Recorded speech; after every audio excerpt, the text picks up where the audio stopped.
The controller had told us that these objects have been observed for over 2 weeks, coming down from over 80,000 feet, rapidly descending to 20,000 feet, hanging out for hours, and then going straight back up. For those who don't realize, above 80,000 feet is space. Is there a correlation between any of the characteristics of these UAPs, UFOs? What we tend to see are the smaller vehicles tend to be, think of a sports car. The large ones tend to be, not always, but almost exclusively either triangular shape or boomerang shape.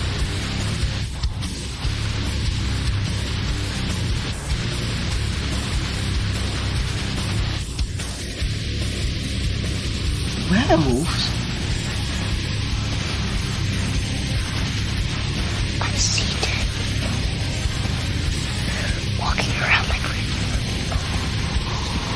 don't see each other. They only see what they want to see. They don't know they're dead. The UFO, UAP community was fairly surprised. Shocked might be a better word. If you believe we have crashed craft, stated earlier, do we have the bodies of the pilots who piloted this craft? Biologics came to some of these recoveries. Yeah. Were they, I guess, human or non-human biologics? Non-human.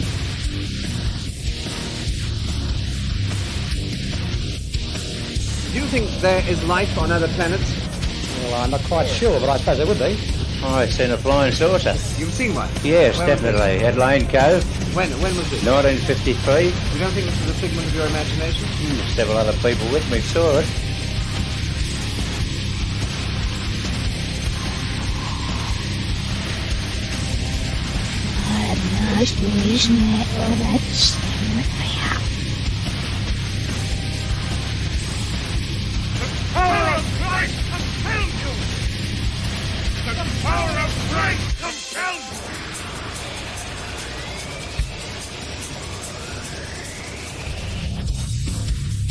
There is now a new UFO whistleblower with some major bombshell level statements.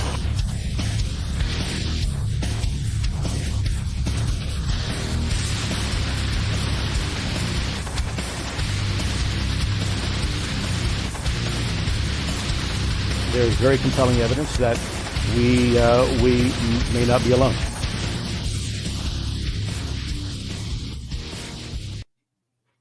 This episode is brought to you by some amazing people. Patrick O'Leary, Marcel Gouffonian Metalhead, Nutslap, Tabin Rice. Welcome to the show. Living Life Consciously with Hello Allie, Gemini Moon, Space Baby, Mythoclast, Ray B, Gene G-Force Star, Moody Mongol, Lisa B, Fur 3 Norm, Grey Wolf, and Joanne, Shelley Montgomery, Aaron's Energy 313, Multifaceted Jules, Eric Booth, The Diz Loki, Nathan from the Quantum Show, Gary T, T-Bone, Richard and Fern Harrison, Eddie Tab, Mecca Mickey, Diane Boss, and Jeanette Angel.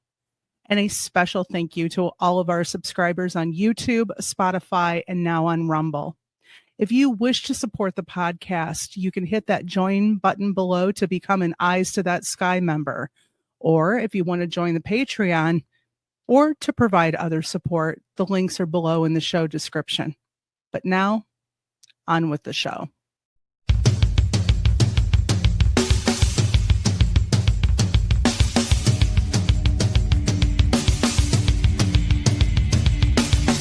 Welcome to the Michigan UFO Sightings and Paranormal Encounters podcast, where we explore the unexplained and mysterious phenomena that have occurred throughout the state of Michigan and beyond.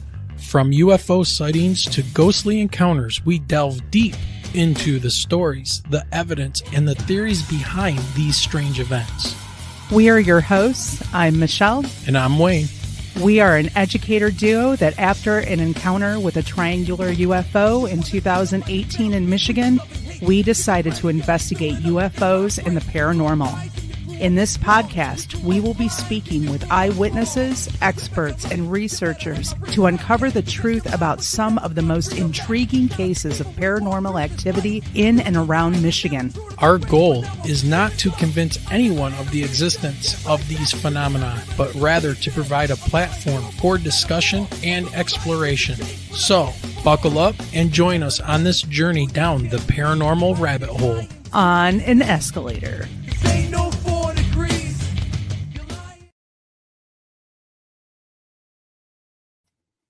All right. Hello, everyone. It is the end of spring break. Yes.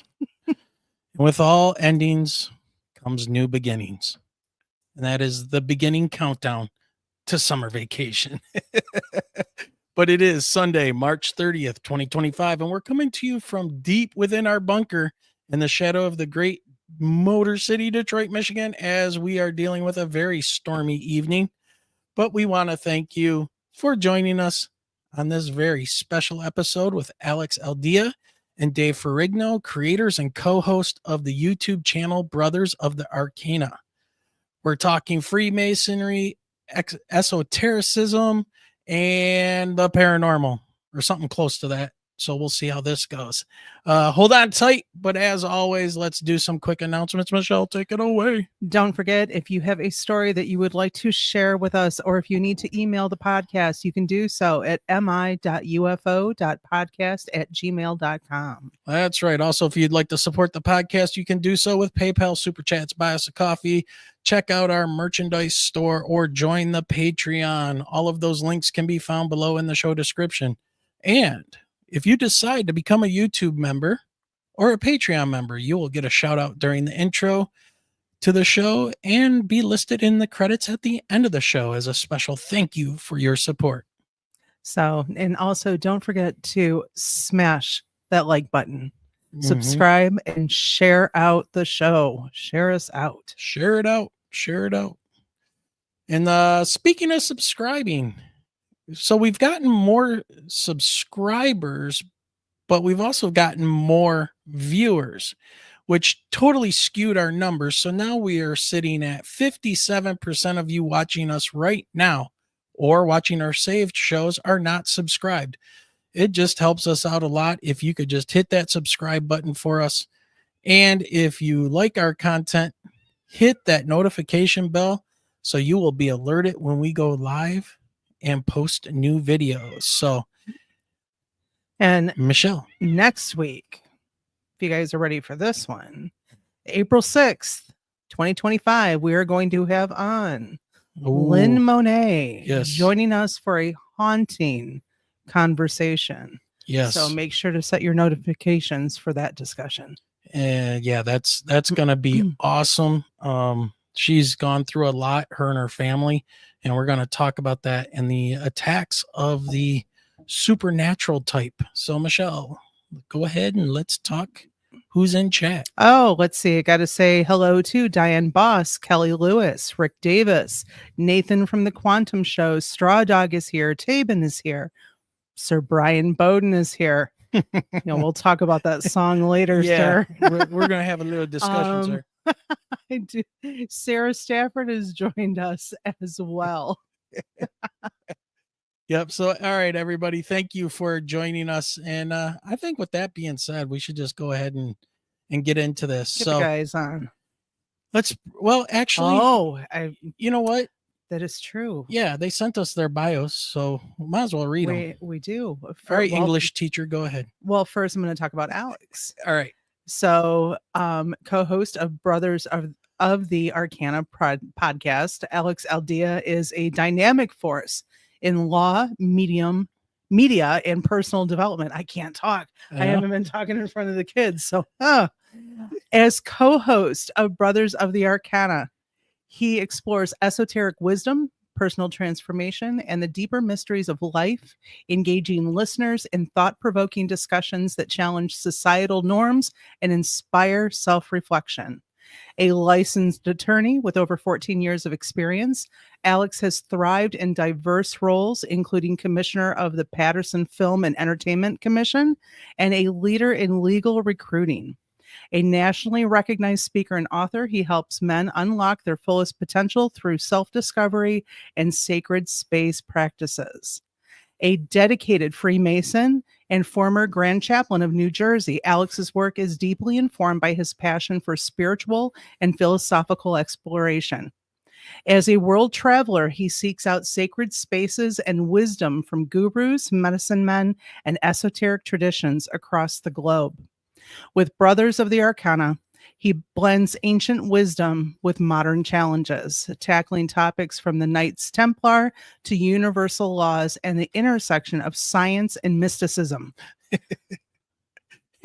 People can't see him in the background.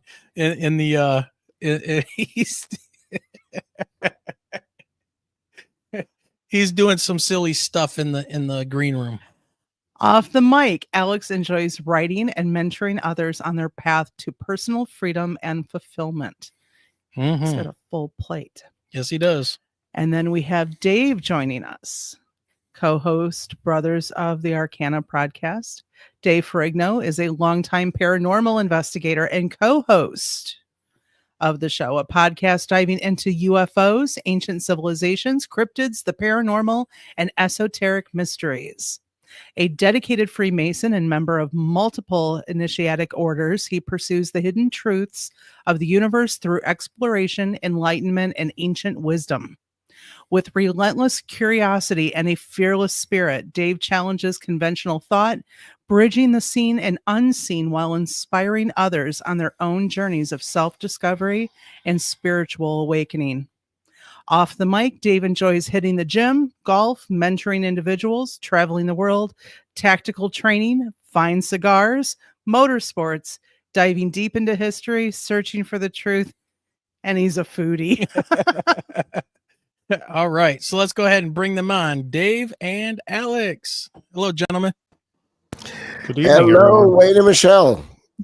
How are you guys doing? Hello. Is that one of the fine cigars?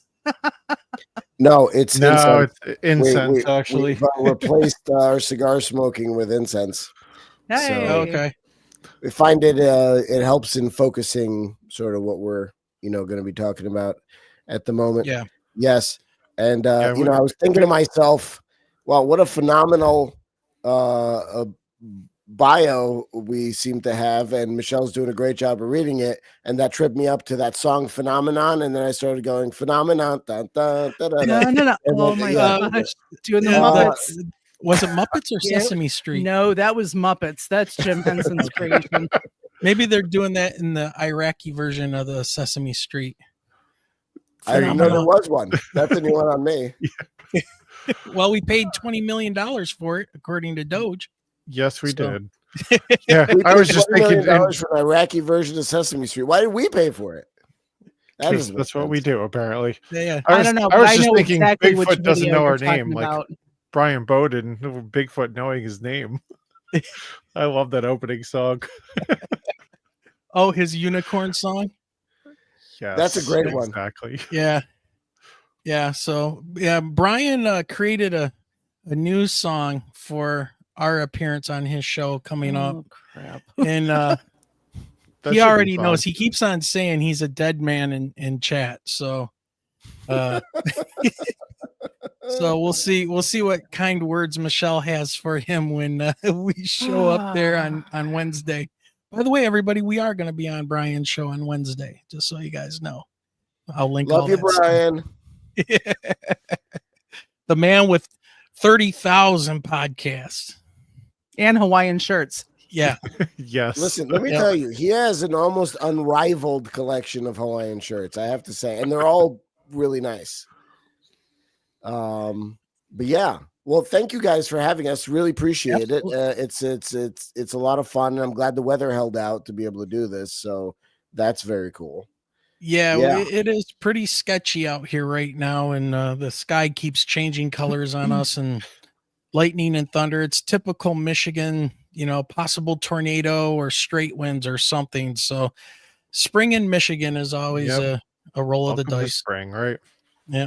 North of here, friends of ours that normally watch the show may not be. They had a horrible ice storm hit about mid part of the state all the way up Oh toward God, the UP. Petoskey, Alpena, Gaylord, Michigan, all of it. They've been showing all kinds of videos. The trees are all bent over, covered in ice, just encased in ice, and it looks bad. like a war zone. Yeah. It's horrible to hear that. That's not great. But luckily, we're starting to warm up a little bit. I hope you guys are starting to thaw out a little bit up there too. So yeah, we hit almost 70 today, even though it was Oh, rainy wow. and stuff. So Yeah, we're southern Michigan, so we've just got to worry about the tornadoes and the straight winds coming through. Yeah. So this time of year, usually ice storms don't hit. Yep. That's a good thing. Let's jump into this a little bit. And one of the first things I got on my notes here, and let's see where this goes, is your origins and inspirations for you guys to get together and form the Brothers of the Arcana podcast. And how did your backgrounds influence the creation of this? Yeah, I mean, didn't. It's all Dave's fault. It's only partially my fault. At least the name's my fault. But yeah, the name's 100% his fault. The fact that we have to explain it to everyone is 100% on Dave. But he and I were masters in our respective lodges. We're both Freemasons. And being master of your lodge is like being president of that particular clubhouse, so to speak. And I was the one in Bernardsville, New Jersey. He was the one in Chester, New Jersey. And we were working together in the same Masonic district. So, we'd share problems and issues as leaders. And, what are you seeing in your lodge? What am I seeing in my lodge? How do we make things better for the members? How do we, put more butts in seats, get guys to have a good time, learn things, all kinds of stuff that you do as Masons. And then we started just smoking cigars together. We got to be really good friends. He's one of my best friends. And we were hanging out for, I guess, over a year and a half easy, just talking about this kind of stuff and smoking cigars. And all of a sudden we're like, you know what? We're doing this anyway. Might as well just do a podcast about it, because it's not like we're going to stop talking about it. So, right. And we throw in a Masonic flair to all this. So there's a fair amount of like esotericism and metaphysics and other stuff. And Dave has, and I'm sure he'll tell you, a rich history of paranormal investigations and, meeting and punching ghosts in the baby maker, and that could, like he always talks about doing. Exactly. Yeah. But yeah, I think that's the interesting thing. Like Alex and I were just sitting there we talk a lot of philosophies, esoteric topics, really deep contemplative kind of thought. And as we were sitting there, it was probably like 12:30, 1 o'clock in the morning, smoking cigars. We're just like, we should have recorded this conversation, because that was some amazing points we just brought up, and that's how this all came to be. And then we threw out some names, and Alex still curses at me for that, but all good. Now, are you guys like strictly within the Mason like fraternity, I guess you would call it, or are you part of multiple? And what got you guys started in the whole getting into the Masons, or being invited, or however that works? Well, Dave, you want to? I can go first if you want. So I have an interesting backstory to how I got into Masonry, but we are part of other appendant bodies in Freemasonry, Scottish Rite, York Rite. Alex is a part of, I think, the whole collection of them, it seems like. But with that being said, I don't have that much free time. But a couple years back, I was actually, it's a really random and weird story, but I was going through a divorce. I talked to one of my friends who's a medium, and she's just like, how come you've never looked into Freemasonry and that sort of thing? And that night I went out to dinner with one of my best friends at the time, and his father-in-law was actually the former master of the Chester Masonic Lodge. So we were sitting there, and I don't even know how it came up at dinner. I just said like, hey, I went to this medium today, and I was talking to her, and she mentioned Freemasonry. He's like, oh, what do you know about that? It's like, nothing. And ultimately we ended up just chatting. He invited me to come out to the lodge. I went there. It just felt like I was at home, and ended up joining. So that was the way it went. Alex, how about you? So for me, it was a little different. I met my mentor in masonry in court, believe it or not. So being a lawyer, we were doing. I was in tax court and saw a guy walking around with a little square and compass on his lapel, and I said, "Are you a Mason? What's the deal with that?" And I had just returned to New Jersey from DC. And yeah, it was a lot of fun. It was really cool. And I had thought about joining Masonry in DC, but then I had moved back for a whole host of reasons, and it just never had worked out. And then all of a sudden, boom, here I am in court and seeing this again. So I'm like, just too many synchronicities in and around this. So I went and again had dinner with the guys. Really liked everybody in the lodge. That was Essex Lodge in Caldwell, New Jersey. And then years later, I joined another lodge down in Bernardsville, New Jersey, Congdon Overlook, where I was master of both of them at various times. And that's a tough thing. Aside from, for a second, the esoteric piece, just the organizational piece, right? So you're master of a thing, you're like president of a thing. So then it's a bunch of guys because it's a fraternity, right? So it's guys. And then it's like, how do you become or learn to become a leader of men when you can't when you can't manipulate them with money, in essence, where you can't, you can't bribe them to get there by either threatening to fire them or agreeing to pay them more. So there's other ways of dealing with, how do you motivate guys to want to do interesting projects and things and want to, work towards the betterment of all of the members and do that kind of thing. So it's leading a nonprofit organization is really what it is at the end of the day. And part of that is fundraising. Part of that is charity work. It's a lot. It's a lot of different kinds of things that sort of crop up. And obviously Masonry gets a little bit of a bad rap online, partly because of the secrets and stuff. And, now they're trying to be a kindler, gentler fraternity. So they're saying it's not a secret society. It's a society with secrets. So there's a couple of things we can't say, like what happens during the rituals and how one Mason recognizes another. You can't talk about that kind of stuff, but you can pretty much talk about everything else, and they're opening up lodges to the public and they're renting them out as spaces for people to do all kinds of things with them and all that kind of stuff. And I don't think that's necessarily a bad thing.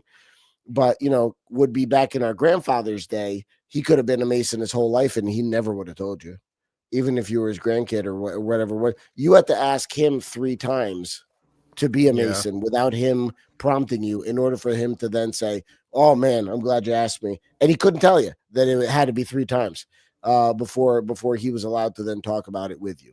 So, like a lot of things have changed in and around that. That asked one to be one is no longer there. At least in New Jersey.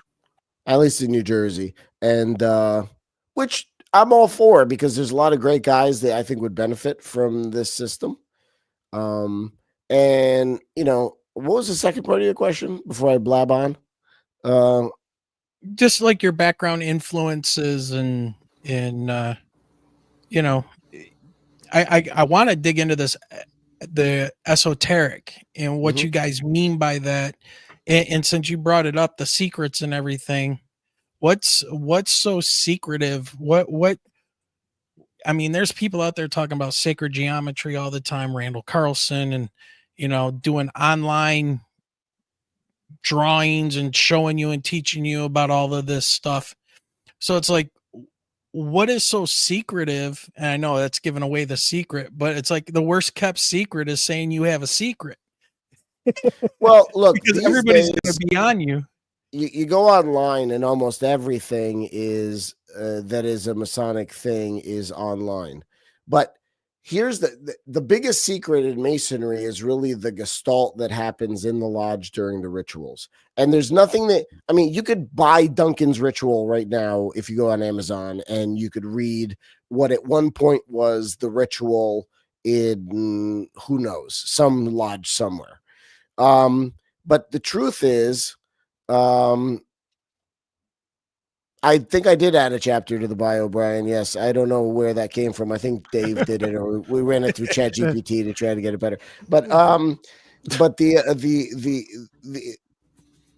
there's something that happens during the ritual that even if I wanted to tell you, I couldn't, because you have to be present for it.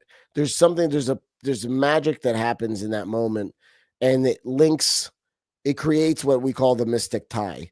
It's what all Masons sort of share together. It's if I met you and you're a Mason, and I've never met you in my life, I automatically have a certain modicum of trust with you. I have a certain modicum of respect and a feeling of warmth towards you as a brother, right? So that automatically applies to pretty much all Masons, anywhere in the world, and it's irrespective of creed, color, religion, background, language, anything like that. So that's one of the things I like best about it, is that it's so open and available in that way.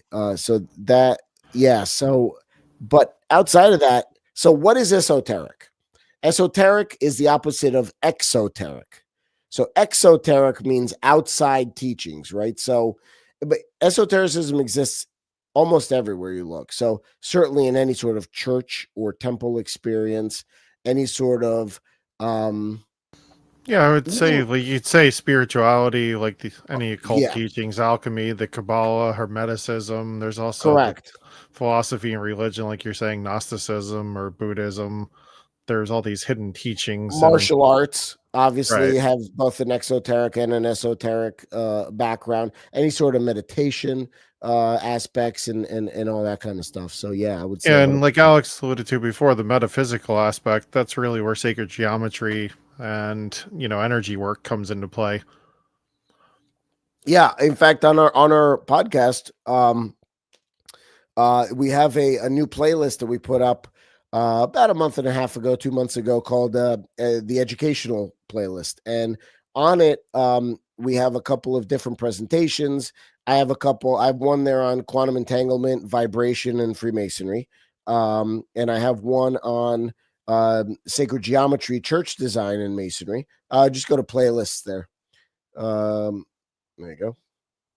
And there should be that educational, the educational series, the first one there. Okay.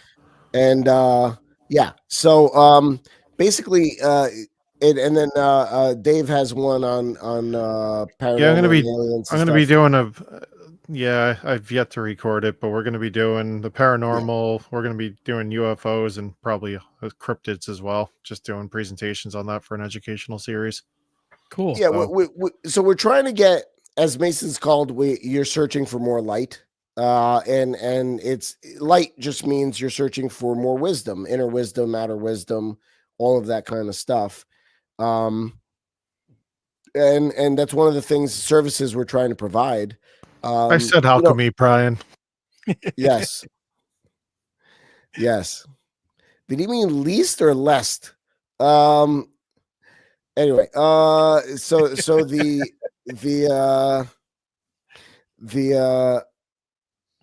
now you made me lose my train of thought, Sir Brian. Nice work. Good job. No, I'm joking. That's those sneaky little Knights Templar people. Yeah. See, that's why you catch hell on the internet right there. That's also where we came up with the Brothers of the Arcana, because, Arcana is really derivation from the Latin, where, it's talking about secrets or mystery. And, with this esoteric traditions, the secret knowledge we've been seeking, and the initiatic orders we're part of, and esoteric schools we study and such, it all kinds of ties together. So that's why that name came together, to the dismay of Alex. Okay. Yes. Is it, Dave? Is that what it is? Okay, fair enough. No, because I always messed with them, and I said, why couldn't we just be Brothers of the Arcane? No, we got to be Brothers of the Arcana, so we have to explain to everyone what Arcana means. But I guess it gets you talking about these things. But the fun part is esotericism is an inner teaching. It's a deep wisdom that is oftentimes hard fought, well defended, and something where only the trusted are allowed to possess, for obvious reasons. There's a lot of stuff out there that's dangerous. There's a lot of stuff out there that, if used for the wrong reasons or for selfish reasons, could cause damage, could cause tragedy. of many different kinds. So if you possess power, you must know how to have the capacity to use that power properly. And that's been the fear of every master of every age, trying to make sure that, that's why the Sith only had a master and an apprentice, because they couldn't trust any more than that. And even there, they'd kill each other. So, it's the reality is that this is knowledge that has to be properly taken care of and properly disseminated, and can't just be done willy-nilly. That's kind of the in and out of esotericism, I'd say. So I noticed that you guys talk about like ancient civilizations. You've had many conversations on this, like extraterrestrial theories. You were just hitting on that a little bit, metaphysical concepts, all that good stuff. So is it your Masonry background that kind of made you want to look into these things, or was this something you would have done even if you weren't Masons?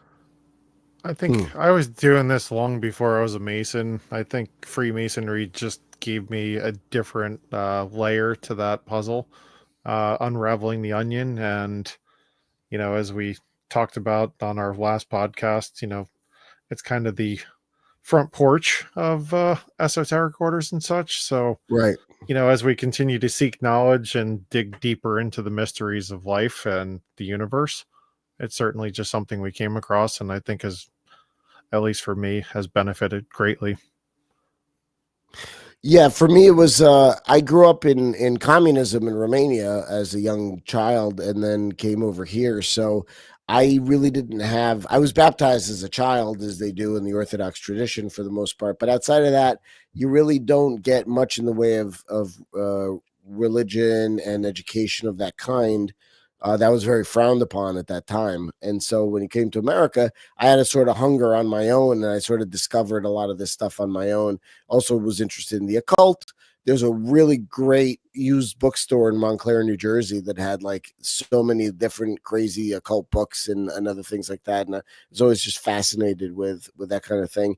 But Masonry allows you an opportunity to meet a lot of guys who are fascinated by these things. They, look, most of Masonry is not that way. Let me just put that out there. It's not like everyone in Masonry is super esoteric and runs around with, grimoires or drawing magic circles or doing any stuff like that. It's not at all the case. Like 90%, maybe 85 or 80% of Masonry is a lot of guys who like the fraternal aspect, which is like bourbon and cigars, hanging out, having a good time, the fellowship aspect. It's a lot like, if you're in the military or that kind of thing, you're looking for that sort of buddy outside of the armed forces, and Masonry is a really good place to have that sort of bond. But then it does go to some esotericism if you want it to. It can go into those areas. And then the really esoteric stuff is actually not Masonic. Masonry sort of opens the way there. It's like the gateway drug. And then it gets you into like all these other things. And before you know it, there's Golden Dawn, there's Rosicrucianism, Martinism, there's a million different isms that are out there that can all be explored. There's right-hand path stuff, there's left-hand path stuff. Am I advocating the left-hand path stuff? No, I'm not. But, it's there and people do it. So, we had a great talk with a couple of guys on the podcast, including Chuck Dunning, who's a pretty famous Masonic author who happens to be a good friend of ours. And I asked him point blank, I said, Chuck, do you think it's possible to have an enlightenment experience while walking a left-hand path system? And he said yes. And so that's, yeah. Yeah, Brian, yeah. It is a gateway drug. All right, deal with it. And even Brian says gateway drug, all in caps. Oh my lord! Oh my lord, Sir Brian. Yeah, we also had a great discussion with Mark Stavish where we were talking about a lot of the traditions, and he really hits on a lot of that occult and mysticism and those esoteric traditions you can get into. Very much so. And that's I I really wish that particular episode had gotten more play, and I hope it does in the future, because we cover so many amazing things in that particular interview. Like, we take Mark. So Mark is director for the Hermetic Institute in Pennsylvania, or I think it's a Institute of Hermetic Studies. And we took him through every one of those isms, or all the ones we could think of. And I said, Mark, what's this one about? What do you think of it? Is it wealth? Can it really lead to an enlightenment experience, or is it just a waste of people's time? Because I think that's one of the things that's so important, is there's so much stuff out there, more than a lifetime of stuff can be dedicated to it. And if you're really a seeker, if you really want to search for your own enlightenment, well, we want to help you with that, right? So let's not BS people. Let's not waste people's time. Let's try to get into a thing where we can actually point you and say, hey guys, here's an expert. Here's a possibility for you to learn more, if that's what you want. If it's not, great, and seek your own thing. But that's kind of what we're here. We're here to stir up debate. We're here to sort of point north for people and say, and of course I was being tongue in cheek when I said Masonry is a gateway drug, but what it is, it's really a gateway experience towards those deeper mysteries, if you're open to them. So again, the choice is ultimately the individuals. Well, speaking of deeper mysteries, with everything that was going on the Jersey Shore with the drones, what were the conversations like between the two of you regarding that? 'Cause we had a conversation with a friend of ours out of Paterson, New Jersey, and she talked about kind of like the vibration in the air, and like things had changed. Yes, like it was palpable of what she could feel. She's also psychic, and she's very good at what she does, and it was very noticeable to her. And we're curious as to, like, Dave, you being a researcher and things like that. Did you go out researching? What did you find? What was going on out there? And is it still going on? It's still going on to a certain degree. It's the funny thing is, on Ring, like, for a while, like every night, it was like there must have been about 10,000 posts. It's just like, oh my God, there's drones overhead. Oh, did you guys see that? And it's like half the time people were posting pictures of airplanes flying into Newark Airport. It was just like, that's a 737, guys. But with that being said, thank you for your concern, Kelly. I am not actually on fire.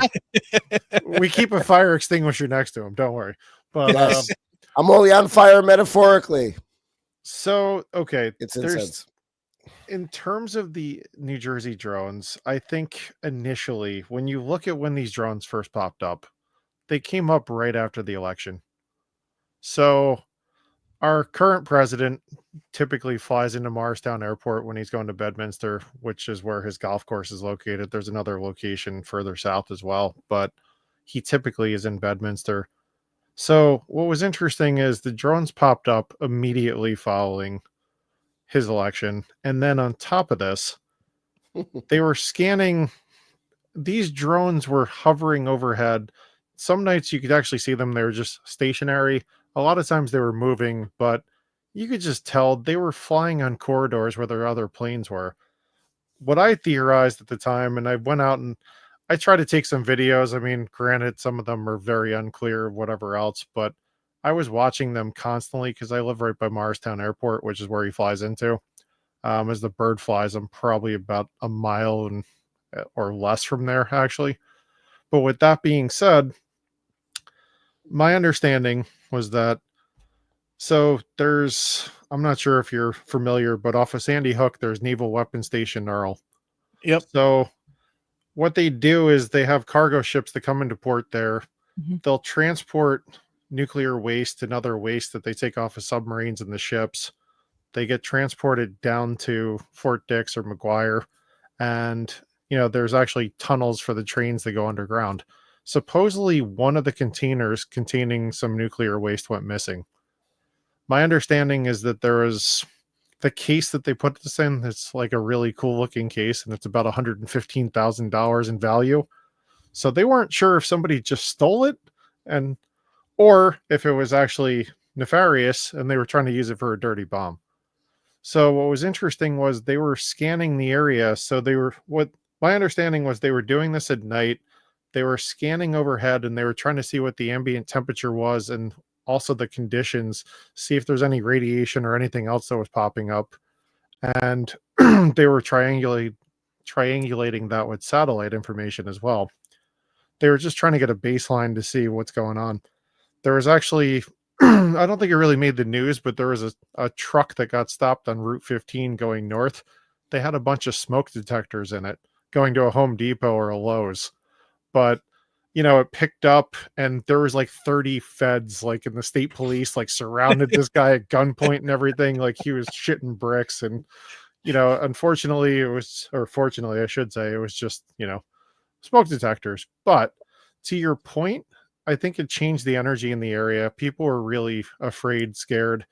And I'm not going to say some of the sightings that I saw, there were definitely things that I felt like, I don't think that's a drone. Well, talk about the orbs, because that's important, I think, at this yeah, point. So one thing that's noticeable was the drones were flying super slowly. You could see they had aviation lights on them. And, like people were saying, oh, maybe it's UFOs or whatever. It's like, why are UFOs flying with aviation lights? I mean, come on. Right. I'm not saying they couldn't be if they were trying to, mimic, say they're just or whatever. They're trying to mimic our aircraft or something, but it's just like, yeah, I'm not buying it. Can I show you guys something real quick Sure. that I just had come in last night about midnight? Absolutely. Check this out. They look kind of like that. No, I mean, honestly, the drones, like they had a very, like, it was a red light mostly on the back. It was aviation lights, but it was a slower strobe. It was like really slow compared to a plane. So this lady that sent this to me, she recorded a black triangle that did not come out. It just barely comes out on the video, and then it's just gone. I did everything I could to try to enhance the image, and I'll show it to you here in a minute. But her and her brother saw it, and they're swearing like sailors over here. So I didn't want to play the audio because, but she swears up and down that this is a drone. They see them all the time flying over their house. And then can you see the light right there? Yeah, I see the light in the background there. Okay. Yep. While these things are flying around, see the other lights? Yep. She says those are orbs zipping all over the place. Well, I was going to say flash. And that's what Alex was alluding to. Yeah. Yeah. Yeah. Here's one. And yeah. So there was definitely, that's the thing. I actually did see orbs at times as well. And the orbs I couldn't explain. To me, there was a couple times I drove out to try to get closer to some of those just to see like if I could get close enough to actually recognize what it was. Some of the drones, there was one night I was actually driving on, over Watchung area. Like I was on a hilltop. So I was high enough that there was a drone flying by and I could actually see pretty up close the drone itself. But, the orbs I can't explain. I actually feel like those might have been, maybe some interdimensional being. It could have been a UFO, whatever you want to call it. But to me, I feel like. Go ahead. I was going to say, I actually think that there's some credence to the fact that they've, could it be some kind of experimental government craft that we don't know about? Sure. I mean, there's also. There's something to be said about the dimensional effect of all this stuff. So one of the things that Mattson talks about is that these things are fifth dimensional beings or higher dimensional beings that sort of interact with Brian, you're very right. The TR3B, we just talked about that a little bit earlier. The Black Manta is definitely a part of this discussion, no question. But the idea that, when you have a two-dimensional flat piece of paper and a three-dimensional object deals with it, Eric said, what would it look like to a two-dimensional person if you're seeing a three-dimensional? Well, you'd see the end of a finger coming in and going out, right? So that's all you'd be able to see because you're only two-dimensional. You can't see the other aspects or the other parts of it. So that orb may not be what the thing is. It's just, it may be what we can see it, right? So it's like what we're capable of interacting with on our level. So we're three-dimensional beings functioning in a four-dimensional world. I mean, if you count time as its own dimension. So, that's kind of what we're talking about. But I think from the orb perspective, I mean, there's definitely been sightings where these are popping into the ocean, popping out, they become submersibles. They're moving at excessive speeds that no craft that we know of could move at, right? And even Eric, when he came back on the podcast for a second episode, he alluded to the fact that there were some studies that they said they're actually using the water as a lubricant, and they're able to, for whatever reason, I guess traveling interdimensionally or whatever they're doing, the water is actually a means for them to do that. I don't know how, I don't know why. Well, I'd love to find out, and we're definitely digging further into that, but it's certainly interesting. And a lot of those orb images, they were showing off the coast of New Jersey too. Yeah, we're off the beaches. People were saying they saw orbs coming out of the ocean. So, from that perspective, yes, it's definitely possible that they're extraterrestrial in nature. And going back to the TR-3B, our understanding is that there's some kind of military base out in Pennsylvania where that actually originates out of. So the Black Manta or the TR-3B, it flies out of there. You could actually look up the patents online for the craft. It's supposed to be, some kind of gravitational. It wasn't damn Margera. Yeah, it was anti-gravitational. It's like, levitation, whatever else. Which there's some speculation that Eric had that maybe that came from the Bell Project, with the Nazis or things of that nature. Well, so speaking of those orbs, let me jump back to this real quick because she sent me this last night as well, and then I'm gonna show you the picture that she was able to get out of her video. That it's only a split second, and I did everything I could last night to enhance it, and it's only there for like a half of a second, and it just disappears. But if you watch in this part right here, right in the middle here, she says it happens all the time, and then the big flying flashing light drones will fly by, and these things, you'll see them like you're talking about, blipping in and out, in and out. Boom. Oh, I see it. Boom, boom, boom, boom. And it looks like, see them all right there? It could look like it's one craft maybe, zipping around. Let me go through this really slow. And it's going so fast, it's just appearing, disappearing, appearing, disappearing. See right there? Yeah. It's gone. And then now it's here. And now it's here.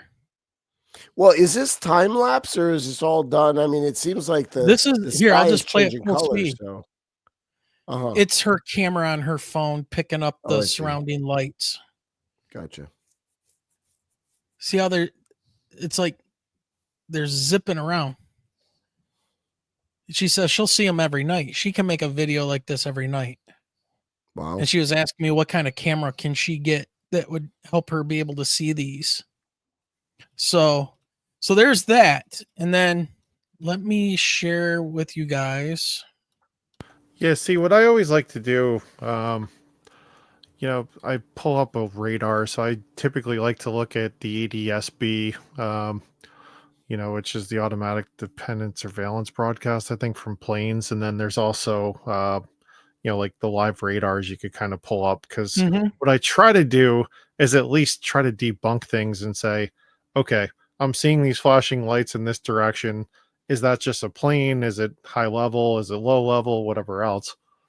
And sometimes there's nothing in the area. I mean, granted, our airspace here in New Jersey is one of the most congested in the world. So, yeah, that's also true. Yeah. And she was doing that as well. She said the drones don't show up and the orbs don't show up. The drones and the orbs definitely don't show up. And Yeah.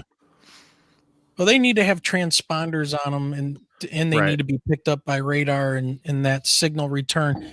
But this is what her and her brother saw for literally on the camera. You can see it for a second during the video, but the video goes for about 20 seconds, and they're yelling, "What the F is that? What is that? Where is it going?" And now it's gone. And they're like, "What is that? What is that?" And it was at 9:30 at night. There were no birds, nothing flying, absolutely quiet, no sound. And it was one of these, looks like an equilateral triangle, just dead silent.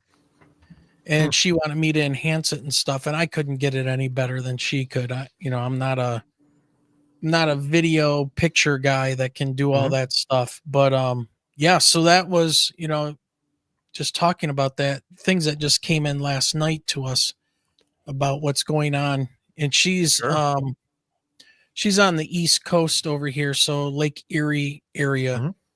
So yeah, fun UFO stuff. Makes sense, man. Yeah, all that stuff's more Dave's province than mine. I'd like to learn more about it. It's not my bailiwick. I'm more of on the metaphysics and occult stuff. But yeah, that's I do find it pretty fascinating all in all. Alex tries to avoid the things that go bump in the night sometimes, I guess. But but although the funniest thing is there's a mansion right up the road from his lodge, and it's not far from here. It's called Glen Alpin, and he loves going over there, even though the place is literally it's like surrounded by demonic beings, and it has such a crazy negative energy when you're out on the road. I would buy it if I could. I don't know why he's so drawn to this place. I think it's pretty awesome. It was actually made for like an Austrian place. It was actually meant for like an Austrian princess. Like if you look at, you remember the house on the game board of Clue. Like it would have. You remember Clue when we were like little and we used to play that game? Yep. Yeah, so they had like the conservatory, which was like where they had all the plants, and it was made out of glass, and like that whole room. It has that. It has like all of this crazy. It's like a 16-room mansion. It's absolutely beautiful. It's meant to look like an alpine lodge in like the Tyrolean hills of Austria, and it was built for an Austrian princess, and she moved here, and she ended up dying in the house. And apparently, it's built on top of probably a slaughter ground of Native Americans that were like, there's tons of cemeteries all around that area. What about burial mounds? Well, yeah, mounds? and then later on, probably too. In fact, Dave was saying there's certain areas that got sunken or like ponds or lakes. Oh yeah, because right across from that, so that's right on 206 and Tempewick Road. 202, sorry, Tempewick Road. But right across from there, a lot of Harding Township, which is right outside of Morristown, used to be a lot of there's a ton of graves. It was mostly burial ground. Actually, where my uncle lives over there, they exhumed graves to build their houses over there. And there's there are bodies of water and some lakes over there, or whatever they are. It might just be drainage, but there's still graves underneath that apparently, and they never moved them. So there's definitely some burial mounds, and even like we sometimes talk about Evergreen Cemetery in Morristown, which is, that's so that's a whole other story. The whole Potter's Field, where, they were saying, one of our friends who's a historian of the cemetery estimates there might be, 100,000 bodies buried in Carolina Potter's Field. This house is clear. Yeah, and I don't know if you saw the chat, but I tried to send in the private chat Glen Alpin, just a picture of it there. But with that being said, Evergreen, this Potter's Field, they said a lot of times the who's who of the world back then, if they had a mistress or somebody, indentured servant or whatever got knocked up, and they said they would commit them to Greystone, the mental hospital in the area, and they would have them essentially euthanized, just because they didn't want them to be a problem. They were undesirables of the time. Yeah. Isn't that pretty awesome? Is that the place? That is a pretty awesome place. That is the place. If you pull into the driveway there, it is very haunted.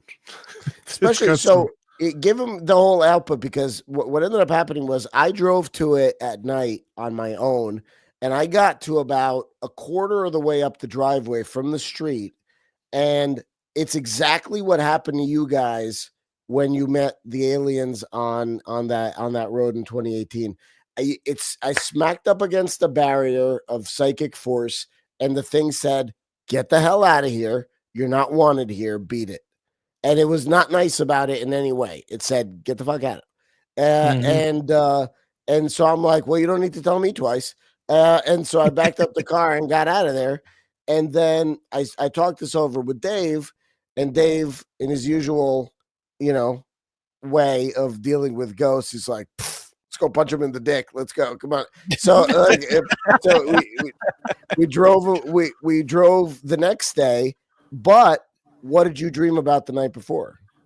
Yeah, so the interesting thing, the night before, and I had no idea we were going to this place or whatever else, but I had a dream that I saw this tall grass, like fescue or whatever you want to call it, that's surrounding kind of this driveway. And I just saw driving into this road with the headlight shining on the tall grass and kind of looping around.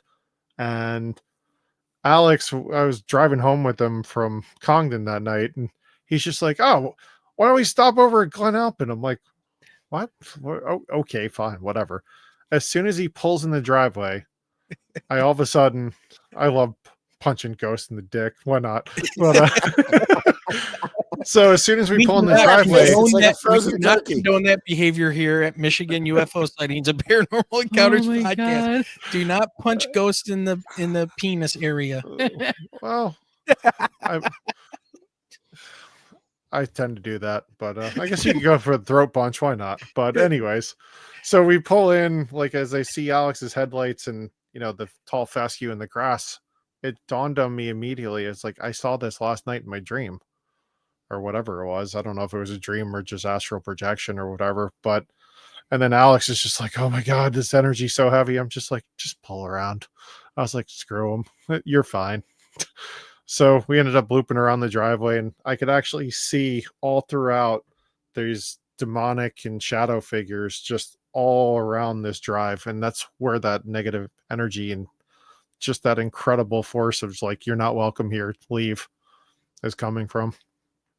So I explained that to Alex, and he's just like, "How is this not bothering you?" I'm like, whatever. I just said, punch him in the dick. Just keep driving. Well, Michelle. Well, it says that the Historical Society or the township is looking for ways to use that property. Yeah, I think they're trying to convert it into a restaurant or something, which is just like, oh God. Oh, wow. Good luck with that, guys. Yeah, there was breakfast. what was cool years ago in Morristown, there was a place called Jimmy's Haunt, and they've since knocked it down, which is an absolute shame, honestly, because the place was pretty cool. It was actually the home of the Sayer family. And I'm not sure if you're familiar with any New Jersey lore, but the Sayer family lived there, and Antoine LeBlanc came here. He was a French immigrant, and he brutally murdered the Sayer family. Samuel, their indentured servant Phoebe. It was 1833, I think it was. Yeah, around there, something like that. But I think I want to say it was September 14th, 1833. I think the murders happened. But what was interesting was he murdered Samuel and Sarah Sayer, and then their indentured servant Phoebe. And after that, he went on the run, but he stole their valuables, and he actually was leaking out of his satchel or whatever, like silver. I think that he dropped spoons or whatever else. So the sheriffs were able to track him down pretty quickly. They were over in Mendham, I think it was. He was at a tavern. they end up catching him. They executed him. It was actually the last public hanging in Morristown. It happened on the green. I think it was September 26th in 1833. And the aftermath was kind of, yeah, it is. Not in 1833, though. No. But what was interesting, they actually took his body. They ran all kinds of weird medical experiments and everything else in there. They skinned him and they made it into souvenirs. So they made lampshades, they made book covers, wallets. Some of them are actually still on display at the Morris Museum and the courthouse in Morristown. So it's kind of grotesque, but from that perspective, this place, Jimmy's Haunt, was where they were actually murdered. So they called it Jimmy's Haunt because the dumbwaiter in there would constantly just, kind of do its own thing. They said the lights would turn off, they'd turn on. Like, people were always freaked out and spooked at the place. And the interesting thing is the owner actually opened up a new bar. Well, it's not so new now, but it's called, there's Iron Bar and Revolution, but he did a mural in the stairwell and it looks like the devil. And I asked him about it one time and I was just like, why'd you put that in the stairwell? He said, oh, that's what I used to see at Jimmy's all the time. So he was paying homage to Jimmy's at his new place, but it's just like, dude, it's like, that looks like Satan. So, it's like, that's what you're seeing? Like, all right, well, got it. Yeah. Well, but what is the purpose of turning a killer into lampshades and wallet? And I think they were just trying to make an example out of him, and the sheriff at the time signed them personally. So he actually put his autograph on it as if it was like some trophy that he caught this guy. And the interesting thing is there's called the Devil's Tree in Bernard's Township that they claim Antoine LeBlanc is tied to or whatever else. I don't see how, but there's this tree, and now they actually surrounded it with fencing because people were going there and vandalizing the thing and everything else. But yeah, that's Can right. you imagine? Hey, folks, not only do you get to see this guy die, but you can take a piece home with him too. Well, exactly. Michelle, I think you're right on point there. I think they were made to be keepsakes. Like, they didn't think anything wrong with, like, take some souvenirs with you from your grisly execution. Why not? Wow. I mean, was that a practice back in the day? Or they just It probably was. It probably was. I'm guessing. I don't know of any other times that's happened, though. I think because Samuel Sayer, if I remember correctly, and I could be getting this wrong, I think he was a judge or he was an important figure in Morristown at the time. So Didn't I think Dorothy tell us something about, isn't he buried on Piety Hill up there? I don't know if Samuel was or not. He might have been. Trying to remember. Yeah, Evergreen Cemetery has a really rich history. It's kind of the who's who of New Jersey buried there, and there's some Malcolm Forbes is buried there. There's a lot of Alexander Graham Bell's brothers buried there, and other Freelandheisen, the first governor of New Jersey, and people like that. Like, it's definitely the who's who of the world in a sense, and there's people buried there from every war in American history from Revolution on. So definitely a cool spot. Well, I want to pivot a little bit on the conversation. And since we were talking before the show, Dave, about ancient civilizations and all that good stuff, and you guys being in New Jersey over there, have you guys been up to America's Stonehenge? America's Stonehenge. Yeah, it was featured on what's my guy's name? Scott Walter, on one of his shows. And it shows the alignments of the standing stones that they have there. It's called are you talking about Newport Tower or no, near there? I thought isn't that the one? Didn't Graham Hancock talk about that one? Isn't it out in Ohio somewhere? No, that's the Serpent Mounds. That's Serpent Mounds. No, America's Stonehenge is in Connecticut, New Hampshire, I think. Or New Hampshire, is it Connecticut? New Hampshire. Yeah, and I think it's called Mystery Hill normally. But Scott Walter went out there. It's run by Dennis Stone and his family. And they call it America's Stonehenge because there's all of these standing stones and things on this hill. And when you plot them into a map, they align not only to like the solstices and stuff, but it'll go right through the Sarsen stones at actual Stonehenge in UK. And it's like connecting all of these different ancient areas in Central America, South America. You just plot a bearing from these stones and it'll take you right there. I think, Michelle, are you pulling it up right now? Just so I can get a picture. Yeah, the funny thing is I've been to New Hampshire plenty of times, never visited there.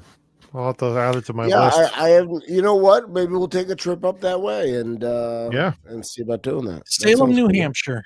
Salem, New Hampshire. Salem. Yeah. Yep.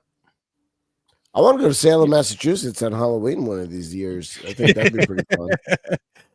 Let me see. Let me show you guys because we were talking a little bit about what's going on in Egypt with some of the Egyptian scans and stuff that have come back. And I was telling Dave I'd done a kind of a deep dive into the technology that they use, the synthetic aperture radar, and things like this. And was just kind of interested on what you guys, if you guys have dug into this at all, what your feelings are. And also, this is kind of off the topic, but I want to get it out there into the ether anyways. Did you guys, when you became Masons, and if you were exploring any of this stuff beforehand, like Dave, you said you were into paranormal, UFOs and stuff, ancient civilizations, esotericism. Alex, you're more into the mysticism, kind of meditation and elevating consciousness and things like that. Right. Then you become Masons. Did you see anything that matched up with what you were already previously looking into, like the whole sacred geometry and looking at ancient civilizations, how they were built, the dimensions and all of that stuff? Did anything ring true to you guys after? Like, oh yeah, I already know this stuff because wait a minute, why did the Masons know this? Well, because the Masons built it. Mhm. So, to a great extent, I mean, if you look at craft lodges back before the fraternity was open, so to speak, in 1717 is when the Grand Lodge was originally instituted. You have the entire course of the Middle Ages, the Renaissance. Who was building the cathedrals? Who was building the castles? Masons were. And that's what's called operative masonry. In other words, it's masonry that actually works in stone. We're what's called speculative Masons. We take the ideas of the Masonic principles and you use them to sort of build your own temple inside yourself, so to speak. So it's like a very old self-help movement in a lot of respects. Yeah, it's fascinating. You do learn a ton about sacred geometry. You learn a ton about symbology, how to interpret things, how to understand certain things. And again, it's esoteric for a reason. They needed to be paid for their work. And they were paid very well. They needed to make sure that the quality of the work was maintained, because God forbid you're building a huge building and it falls on people's heads or something because there's substandard work being done by people that don't know any better but are trying to, sail out under the guise of being a Mason. And so that's one of the things that was, in fact, there's stories out there about people even dying to conceal certain secrets in Masonry and other things like that, because that's how important these secrets were. And it all goes back to building something physical, building something metaphorical, building something holy. And it's like you could build with stones, you can build with words, you could build with prayers, you can build with many things in terms of being able to do that kind of thing. So yeah, there's lots of crossovers. I would also tell you that because Masonry is the front porch of all this stuff, or the gateway to it, the really, how do you call it? The really esoteric stuff, I didn't find in Masonry. Dave or Sir Brian might disagree with me, but no, I don't disagree with you. I feel like I've had to do a lot of my own research and come to my own conclusions on a lot of that. I think a lot of that is not necessarily taught in lodge or anything else. And maybe if you had, go into the isms out there to find the real, more magical, more energetic things that can happen. Nathan asked a good question there. What's the link to the Jolly Roger symbol? Yeah, I was just going to pop that up. And the answer to that is actually found through Templarism. They said that there was an offshoot of the Templars that were that became pirates, and the Jolly Roger symbol is the original Templar system of the crossed bones and the skull on top. Hogan talked about that a lot on our podcast, but he deduced that basically because the Templars, when Jacques de LeMay was burned at the stake or whatever happened there, and they had to go underground, they were actually moving treasure out of Europe and they started moving it over to the New World. That's the whole Curse of Oak Island. It's like they said that was actually a Templar vault. Same thing with the Newport Tower. That's the keystone, according to Scott Walter, and the hooked axe. If you look into that keystone supposedly points, I think it's northwest to like 17 degrees. He said if you follow that, there's actually a Templar vault as well that they have maps to get to. But circling back on your question, with the whole pyramid and this synthetic aperture radar tomology they did, I think it's pretty astounding. I mean, I think they said, what was it, 8 cylindrical wells that are basically 648 meters deep. There was, I think, 5 structures they found. There was, I think when you're looking at something, all right, so supposedly if they're claiming, the Egyptians, the slaves used copper tools and, they're going to the quarries and all this stuff with sledges, and they had to build ramps to bring these stones in. I honestly think, my personal opinion, we talked about this with Eric, we talked about this with Tim. I think they were power plants for sure. I think without doubt, these are 2,100 feet deep or more. Like, clearly this was built by something other than the Egyptians. The fact that there's no hieroglyphs inside the pyramids, there's really not much of a mention within any text they found from the Egyptians that they even built these things. And they never even found a body. Right, exactly. But yet they call them sarcophagi, the big black boxes. Yeah. Right. But it's, to me, I think, Tim alluded to it. He said the Egyptians just found this and they knew it was something that was important. They knew that it was ancient technology that should be saved. But if you look at the precision and everything, there's just no way. We couldn't even build that today. Yeah. It's like, and I think it was probably some kind of advanced civilization that was here on Earth prior to us or coexisted with us. Whether that was the Anunnaki or somebody else, who knows? We could debate that, right? But I think, I do think they've suppressed history, though. Mm-hmm.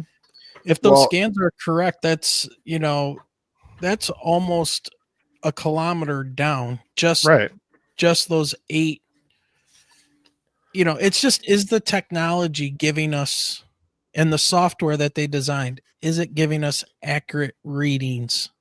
Is the thing. So I'm just looking at this now, but if you see how sort of, I don't know if it's cables or whatever it is that's sort of wrapped around. They say that it's a walkway that goes around these, and these are hollow, like giant pipes.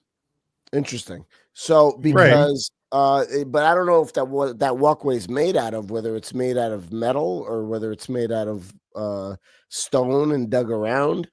Well, my understanding was the pyramid was built right on bedrock. So the thing is, how did they dig through the bedrock? Exactly. And I'm not saying, like, obviously, you look at Cappadocia and some places right around the world, we do have these ancient structures that are underground, but, you know, the precision that this looks like, it's like, how did they do that? And so far, I mean, to core out something like that, that's not hand dug stuff. It No. seems it's much too precise. And those boxes, I mean, you're talking about the idea of the piezoelectricity from the quartz crystal in the pyramid.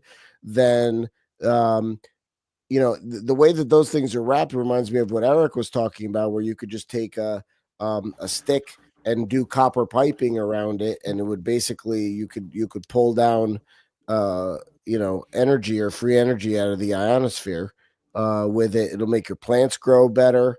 It's like that sort of orgone type of energy that makes your plants grow better, and everything like that. So yeah, they almost look like oil drilling They look platforms. like Exactly. that. Yeah. And Yeah, you know, 'cause Rick the other thing Davis is, I brings was up a really good point where he said maybe they were made in the first Earth age. One thing I will say Yeah. about that is that Tim Hogan, when he came to speak in Jersey, Tim's a buddy of ours. When he came to speak in Jersey, he was saying how masonry may be what's left over from a sort of primordial religion that existed before the flood. And you know, one thing I will say that I think masonry is, outside of just being a clearinghouse of esoteric wisdom, is also it's almost like a compendium or a you know, a library of sorts of esotericism.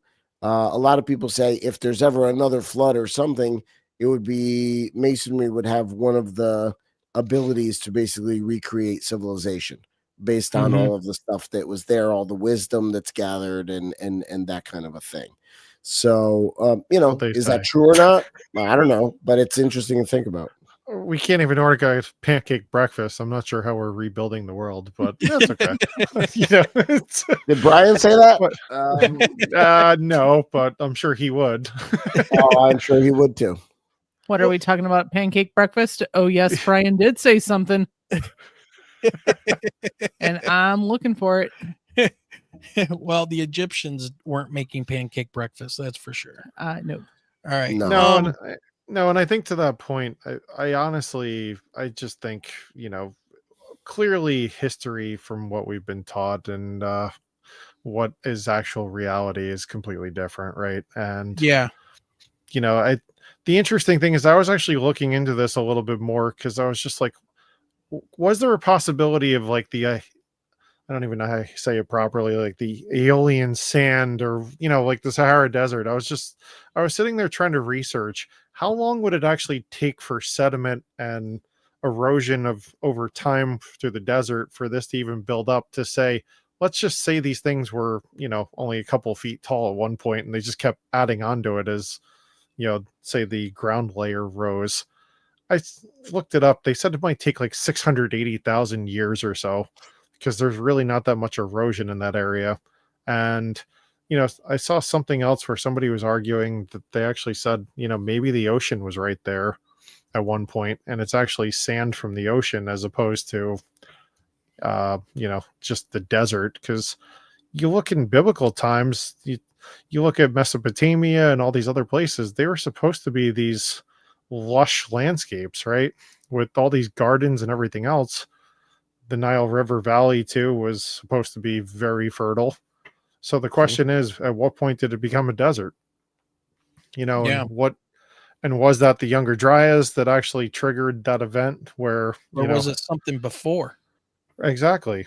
So, you know, but the interesting thing is like the fact that this is 648 meters or like 2,100 feet into the ground or more. I mean, that's just astounding. And then I think they were saying there was what was the other, like those blocks underneath were like, I think they were saying they were 80 meter 80 meters or whatever it was. Cubes. Yeah, those.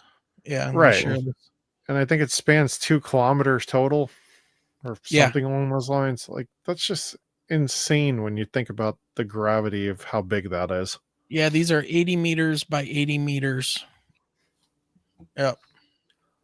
It is Yeah. what they're is what the software is interpreting those scans that are from above, right? Those radar scans. So, you know, my thing is that, you know, we could find out about this pretty easily by getting in there, drilling and doing some. We could do a little evasive stuff, but we wouldn't damage anything. You know, you could be Right. smart about it, right? You could have all the Absolutely. Egyptian, you know, guys around to sit there and, you know, make sure everything's okay and all that. And we could find this stuff out. I want to see if I have the picture here that, there's one. No, I don't have it on this one.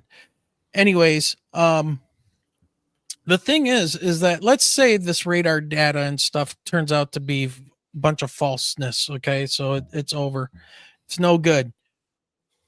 Do we really need something like this to know? Because I'm sure you guys have seen the precision in those vases that are made out of solid granite, Right. and the tubular saw cuts with the millimeter thin, you know, tube drills that are going down. On top of that, I mean, the precision of the Great Pyramid. I mean, the scoop marks and the obelisk that they're carving that's still stuck in the bedrock, that's still there, and they don't know. You know, they have their pounding stones.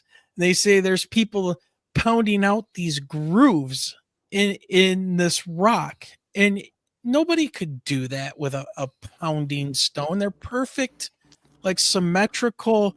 Yeah. Almost like they were using some type of sonic or frequency or some type of, I don't know, energy that could just go right through and just scoop it like a spoon. Well, and I think to that point, like clearly the precision is just astounding. Especially, I saw, I forgot who the individual was that did that whole special on those vases and everything, but they're just incredible. And probably even our with, friend Ben Van Kirkwick on Uncharted X, because he's friends with Chris Dunn.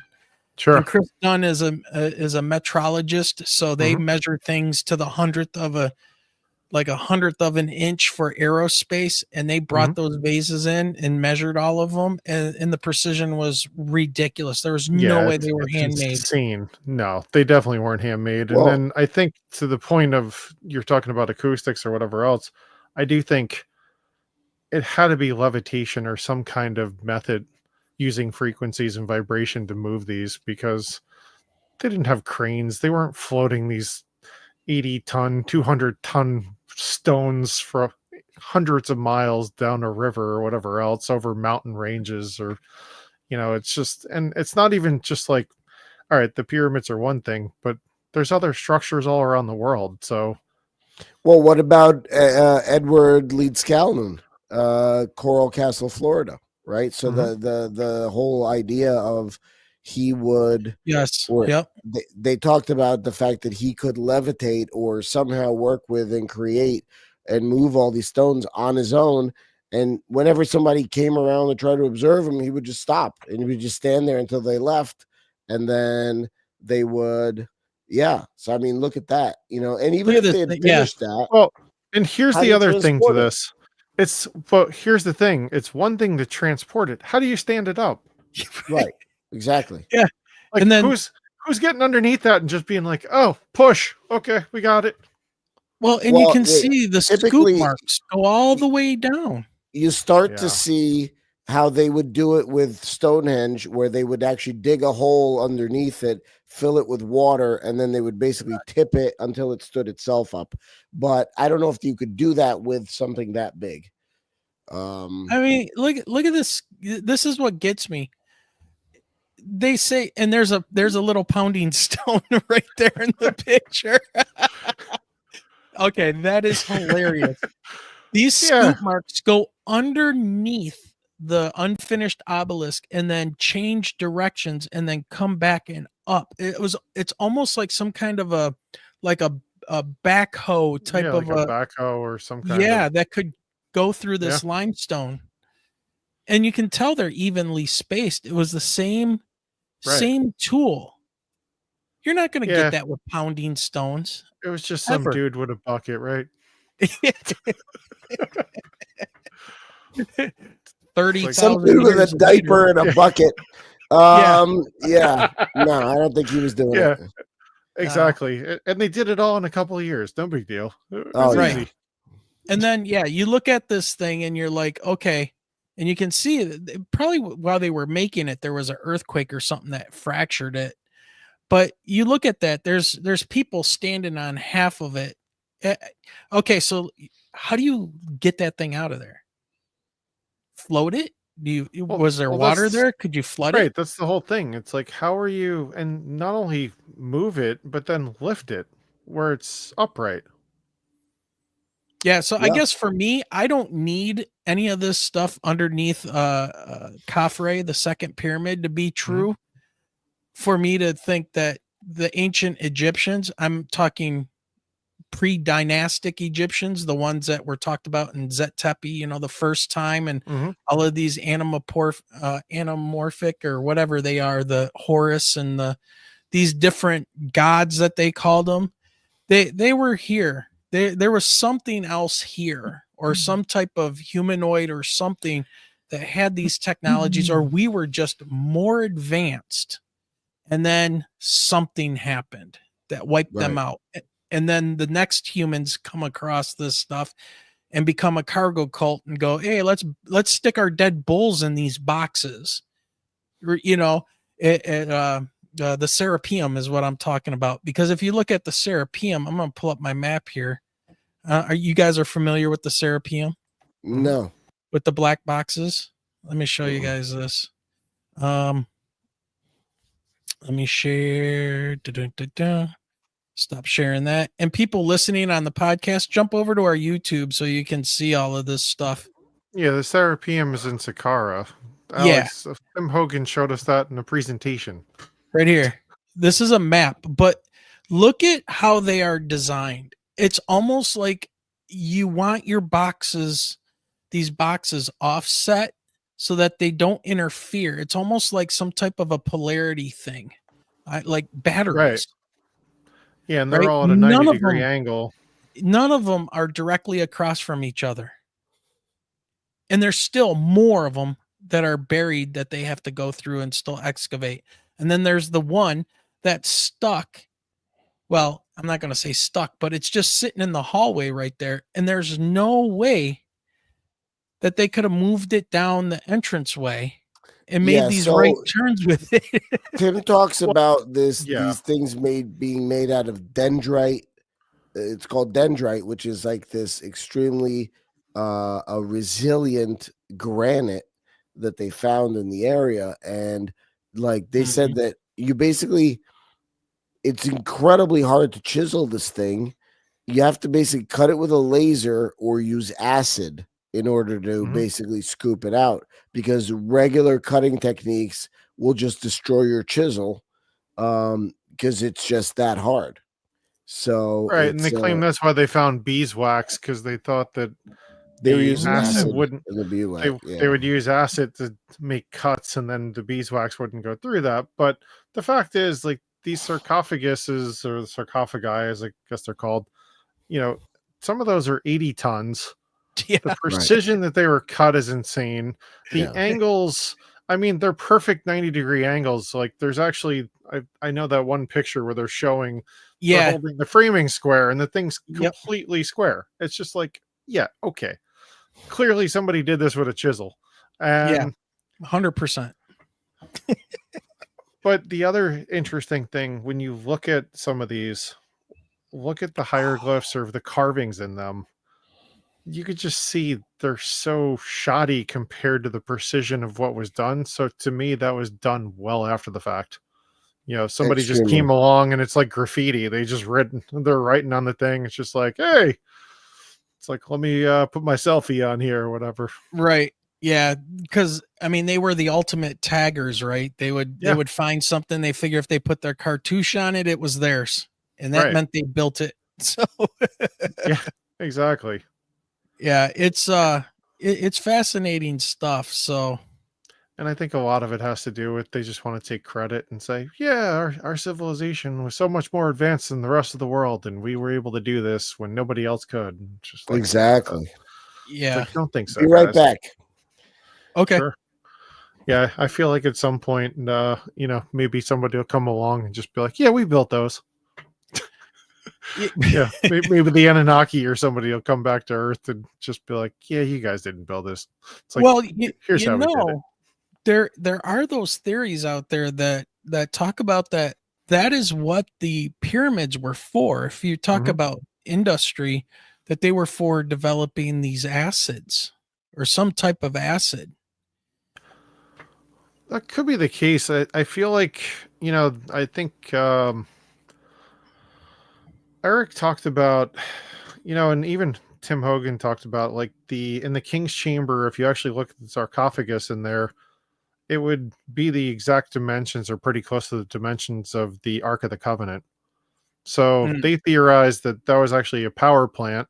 The Ark of the Covenant might have actually been a portable generator or power plant, so to speak. And, when you actually look at the way it was structured, they talk about Aaron's rod and things of that nature. It's just like, yeah, you got to ground yourself before you could touch this. And, I feel like a lot of the biblical stories you could tie into some of these things throughout history, and some of it might be allegory or whatever else, but you could kind of put two and two together, in a lot of cases, which I think is pretty fascinating. So, well, people get caught up in the religious aspect, but you might want to look at it from a historical aspect, and I've heard somebody say too, is people, get caught up in, well, why were they telling them that it was okay to have slaves and things like that? Well, you're not reading it within context. That's not necessarily what was going on. You had divine law and you had the law of the land and how people operated, during those times. And I see Alex is back. But Yes. here's one of those boxes. But anyways, he always would say that you have to understand the difference between descriptive writing and prescriptive writing. Sure. And so if you look at that and then the historical aspect of the Bible and the stories that are in there, and a lot of, not just the Bible, religious texts, pretty much anywhere. I mean, how many of them talk about there was a great flood at one point? 150 different flood myths, I believe. Or the death and rebirth myth, right? So that's been done in many, many cultures. Yep.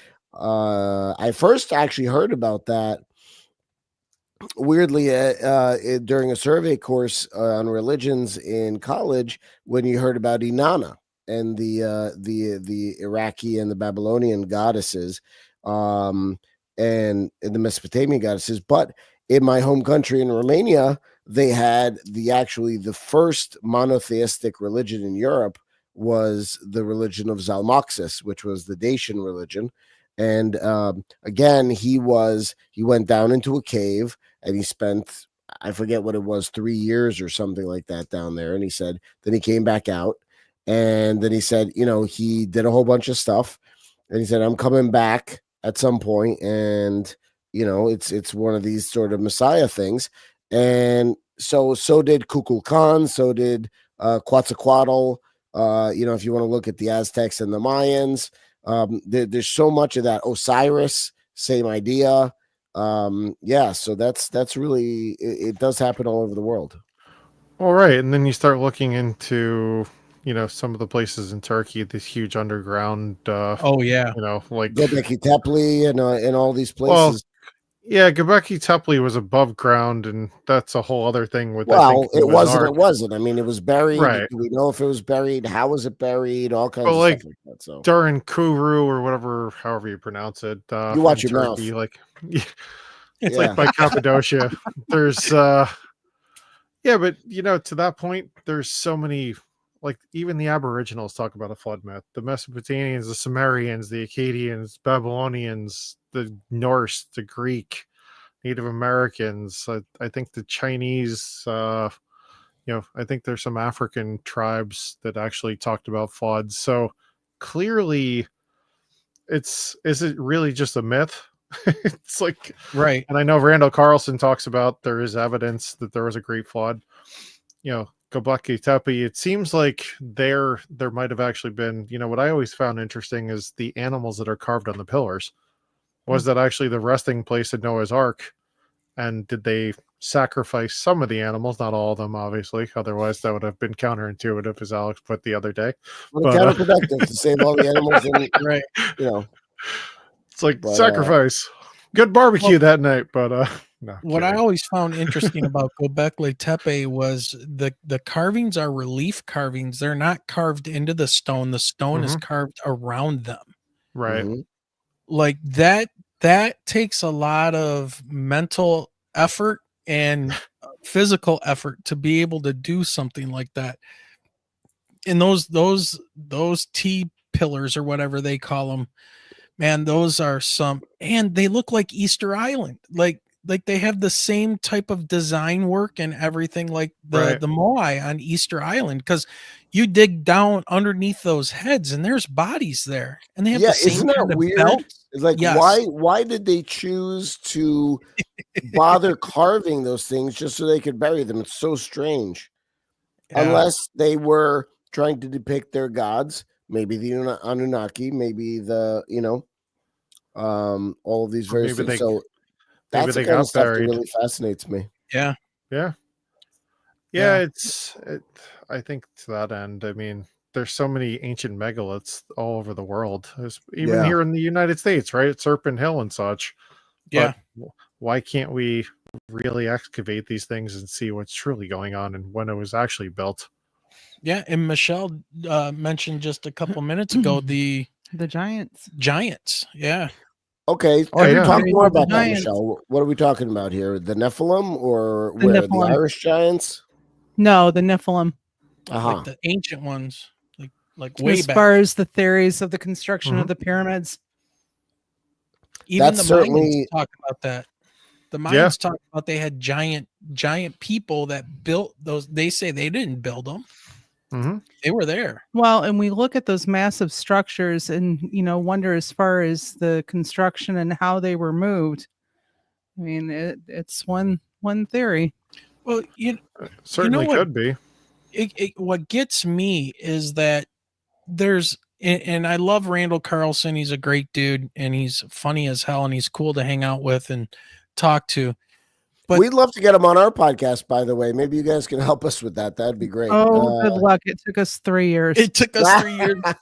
And I even talked to him at the very first Cosmic Summit and hung out with him and talked to him about coming on the show. And that's still how long it took. He's busy and he's writing his book and all of that stuff. He's very busy. Yeah. But people, and I love them for this, they're really focused on the ending of the last ice age, which isn't completely ended. Obviously, we're in interglacials and all that stuff still. Sure. But, they've brought a lot of attention to that, but they also hide the previous mass extinction event to humans that happened. When you say previous, how much in the past? 70, somewhere between 73 and 76,000 years ago was the eruption of Mount Toba in Indonesia, which is a super volcano. And there was a human, and we know this from DNA and genetics, there was a genetic bottleneck of humans.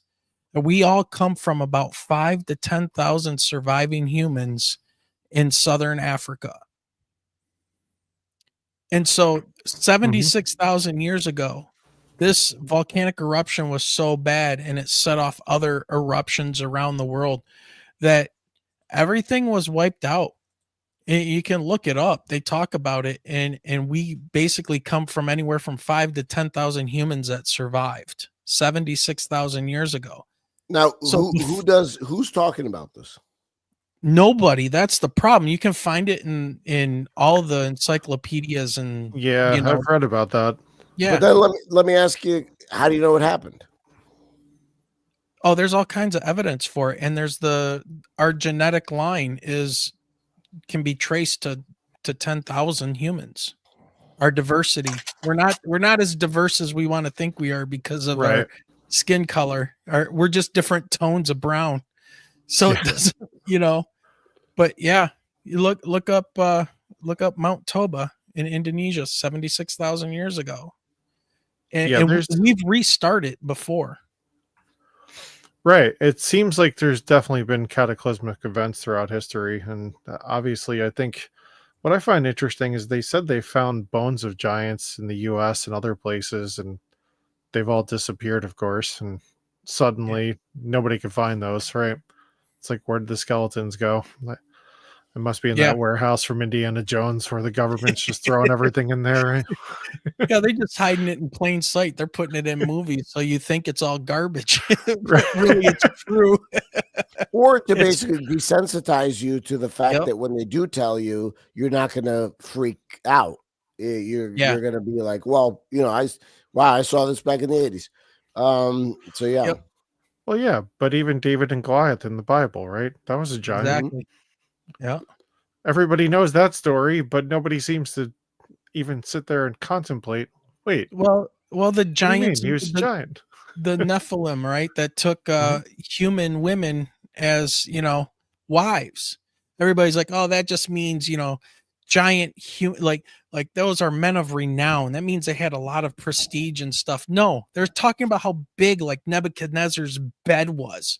Like he was a giant, in 8, 9, 12 feet tall, these guys.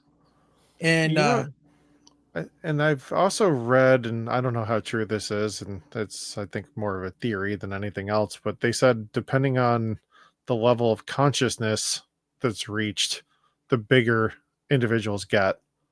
So they said if you're super advanced, you might be like 20 feet tall, as an example. Whereas, as you become more idiotic, you just shrink. Well, that would explain why the kids nowadays are so short. Them and their cell phones just make them useful idiots. Yeah. They have Black Mirror syndrome on their cell phone. Exactly. Yeah. All right, guys. Well, it's been an hour and 42 minutes already. Future aspirations. Awesome. What topics? Yeah. What topics or guests are you excited to explore in the future? And how do you envision the evolution of your podcast? Before we get out I'd like to know how those giants actually mated with our women. Like, how did that all that's an exciting topic to discuss. They used a very small turkey baster. That'll probably get a shadow banned from YouTube for. We are already shadow banned. It don't matter. It doesn't matter. Egyptian mythology gone wrong. Yeah, exactly. Right. So we have, one of our guests that's coming up is going to be interesting because she says she has dreams and I think communicates with the Anunnaki, right? Yes. So she had dreams where she was visited by the Anunnaki. She had dreams where she was visited by reptilian races. I myself, through psychedelics, interacted with mantids and other such beings. So ultimately, we're going to be talking about that.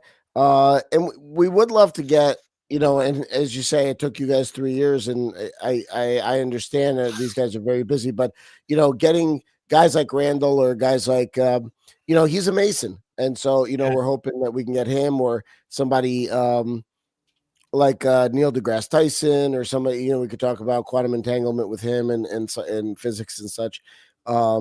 We'd love to get some more of these guys around. We started with our friends mostly Masons, guys we knew that would give of their time and very kindly give of their time for us and kind of move in. That's it. Yeah. So. And I think from a direction perspective, I mean, we just want to continue putting out quality content, fun conversations, getting into really crazy in-depth discussions on various topics. We're trying to help people as well. So, right. Individuals on their spiritual journey, just giving them information and a baseline, at least, that could help them proceed with that. We're actually looking forward to coming out with a book too, kind of about the show and about our journey with the show. And Dave and I have been talking about that. So, got a lot of stuff in the works, which we're very excited about. after Michelle and I had our experience with that UFO triangle thing, that's kind of what we were kind of led to do, I want to say, because this is not something we would normally do in our normal lives. But it was to let people know, hey, you've seen these things or whatever. You're safe to tell us about it, and if you want to get your story out there, we'll keep your identity, totally hidden if you want or whatever. But just so you know, she has a master's degree over there. I have a bachelor's degree in science, right? And this stuff happened to us together. No, and if 100%. it wasn't, and if it wasn't for her being with me, I wouldn't be doing this by myself, and I don't think she would be either. I would just run away from it. I would honestly, all the stuff I've dealt with in the military and all of this stuff does not compare to what I felt jumping out of airplanes and helicopters. Never frightened me like this thing did. And it was no reason it should have been there. So, big middle finger to that thing that told me I didn't, or we didn't belong. Get away. No. You're the one that doesn't belong. You're 12 miles from Detroit Metro Airport. Why are you popping in here? Not even 12 miles. Yeah. Like 150 feet above the ground, But Wayne, let's give that thing a little bit of credit because it started you on this journey. I mean, there's something to be said for that too, right? So yeah. Well, and that's it, right? So it's a double-edged sword kind of a thing, Brian, that's gross. What do you do now? He said, "Well, a couple that get stays together." No, Brian, there was none of that, sir. We had no missing time or anything, So, but leave it to Brian. Yeah, I'm sure he's gonna. I'm sure you're gonna get that on Wednesday. That's for sure. Probably, and 1,000 times worse. Yeah. Well, the gloves will come off on that podcast. So no, we're excited to have folks watch a show. In part because we've designed it to be of use. We've designed it to be of help. We've designed it to be like an educational discovery sort of journey for folks that want to learn more about stuff or want to hear debates about this thing. Not that it's academic really in any way, but as interactive, as cool as we can make it, that we want to get the knowledge out there. We want to get the light and spread that around and get guys to think about it. Like we were over at Dave and I were over at our buddy Jerry's house. Now, I don't want to out Jerry because he's world renowned. He's got like PhD upon PhD in a particular scientific thing, and he works for Big Pharma and that kind of whole thing. But he is and he's world renowned. He's written tons of books on all kinds of sciencey stuff. And we started talking to him. It's like me and Dave are like influencing him to think about metaphysics in a different way. And this guy's like a world-renowned expert in science. And he's just like, you know what? You cracked my brain a little bit and you got me thinking a little bit more about, well, how does metaphysics apply to physics, actual physics proper? And how does that really reverberate out in the world? So, yeah. Well, people talk about, crashed UFOs and retrieval and backwards engineering and stuff like that. Just get one of your guys, like your friend right there. Just get a couple of these guys to see one of these things and know that we don't have something like that. All they got to do is see it, and it snaps something in their head, and they go, well, if they can do it, we can figure out something here. Well, how do you know it's not ours? Because a lot of people are saying, well, obviously the Black Manta is ours. It's based on otherworldly technology, I would say, but I think it's ours. And one of the things to think about with aliens in a smart way is it's not that they're extraterrestrial. It's that they're extra dimensional, at least a lot of them, which means they exist in the same space we exist in, but on another level. And that was brought to the fore by Bashar as channeled by Daryl Anka, if you guys know Daryl. And he talks about the same thing. Like, there's worlds that are sort of on top of each other, and their version of Earth is in another dimension from ours. So it's very interesting. Well, and that's the same thing with the paranormal, right? The paranormal overlaps with our world as well, but we just don't see it for the most part, or some people don't anyway. Yeah. But with all that being said, that's one thing I've always, especially in the paranormal realm, I've always just tried to approach things scientifically and try to debunk things. It's not like something you see on TV where it's just like, oh my God, I saw a shadow. It's like, that was definitely a ghost. Like, try to figure out, it's like, was it actually legitimate, or, was there a shadow produced for something in the room or whatever else? Right.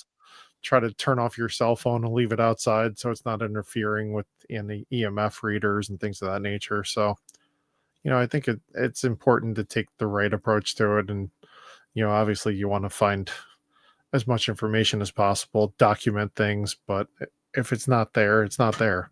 You try to take a picture and you don't capture anything. Like, oh, well. Yeah. Yep. Well, all right, guys, it's getting late here and we got an early morning. So we want to thank you once again for coming on the show. Everybody, it is Brothers of the Arcana, and jump on over. Their links are in the show description and everything. Go check them out. They had some great guests already, and you definitely want to check that out. So we'd love to have you guys on the show sometime too, and return the favor. Absolutely. Look forward to that. So let's definitely work on that. And thank you for your time. Thank you, Wayne. Thank you, Michelle. Yeah, absolutely. Thank you, guys. Thank you so much. Hit us up with the email, and we'll get you penciled in somewhere. So beautiful. Sounds like a plan. Good. All right, guys. Thank you all. Take care of yourself. Thank you. All right, Michelle. Where'd it go? Where are you? Where'd it go? I don't know. There I am. Hey, you're back. All right. Oh, it's going to be an early morning, but I'm telling you. It is. That was a lot of fun. These guys are great. So yeah, chat was fun too, considering some of those comments. I almost had to shut my camera off. Yeah, I leave it to Brian, right? I'm telling you. Wednesday's going to be a hoot. Yeah, so everybody that's listening, so April 1st, which is Tuesday, we're going to be on Dark Hour Paranormal with our good buddy Michael Roser, talking paranormal, UFOs, and all that good stuff. And then Wednesday night, we're going to be on with Sir Brian Bowden over there at Third Eye Live. So make sure you check that out. And I will put up links and stuff in all of our socials for that. So, okay, everybody, with that, want to say good night. Thank you, guys. Everybody that's here watching, the new subs, all of that. Thank you very much. Make sure you hit that like button. And we're going to get out of here. What do you think, Michelle? You ready? Have a great night, everyone. Have a great night. And remember, keep those eyes to that sky.